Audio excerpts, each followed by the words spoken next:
সমস্যাটা হলো যে আমাদের কারোরই কোনো কিছু নিয়ে মাথা ব্যথা নেই। মানে ফুটপাত পরিষ্কার হলো কি না, রাস্তার দুপাশে পার্কিং রয়েছে নাকি জাস্ট এক পাশেই পার্কিং রয়েছে। ও, পার্কিংয়ের কথা বলতে মনে পড়ে গেল যে রিসেন্টলি খুব কানে আসছিল যে কলকাতার বিভিন্ন রাস্তায় যেখানে কার পার্ক করা থাকে সেই সব জায়গায় নাকি দুদিকে কার পার্ক করা যাবে না, রাস্তার যে কোনো একটা সাইডেই পার্ক করতে হবে।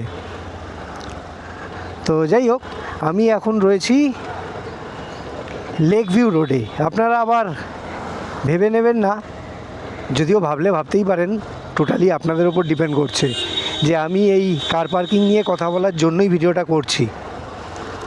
জাস্ট ইচ্ছা হলো, মনে হলো লেক ভিউ রোড দিয়ে যাওয়ার সময় রাস্তাটা আপনাদের দেখাবো, রাস্তার দুটো পাশও দেখাবো, তাই ভিডিওটা করছি আর কি।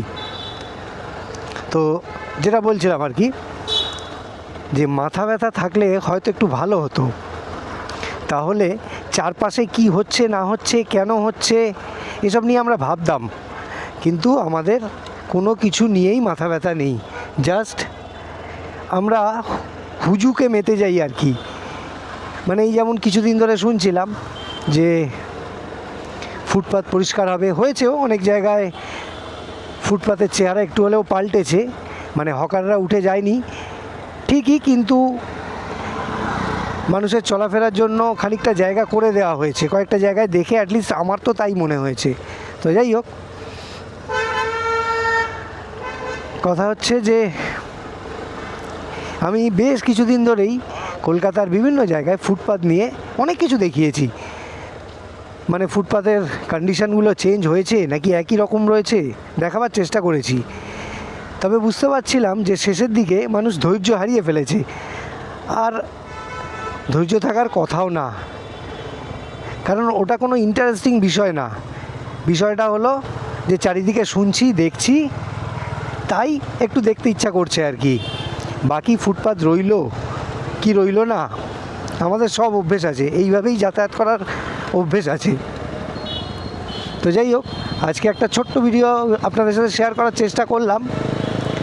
জানি না আপনারা কি বুঝলেন, কতটা বুঝলেন। আচ্ছা, বলে রাখি, এখানে আমি রয়েছি এখন সাদার্ন অ্যাভিনিউতে, আর এটা হলো শনিবারের একটা বিকেল বা সন্ধে। তো এই রকম দিনে এই সাদার্ন অ্যাভিনিউটা হঠাৎ করে কেমন যেন সরু হয়ে যায়, আমি দেখেছি, কারণ আমি এই রাস্তা দিয়ে প্রায় রোজই যাতায়াত করি। তো যাই হোক, এবার আমার এই ছোট্ট ভিডিওটাকে আমি শেষ করব। তার আগে একবার সেই কথাটা বলে নেব, যেটা প্রত্যেক ভিডিও শেষে বলি, যে আমার ভিডিও বা আমার চেষ্টা যদি আপনাদের ভালো লাগে তাহলে আমার চ্যানেলটাকে সাবস্ক্রাইব আর আমার ভিডিওটাকে লাইক আর শেয়ার করে দেবেন। আবার এরকমই কোনো ভিডিওতে কলকাতার অন্য কোনো অংশে দেখা হবে, কথা হবে। ভালো থাকবেন, টাটা।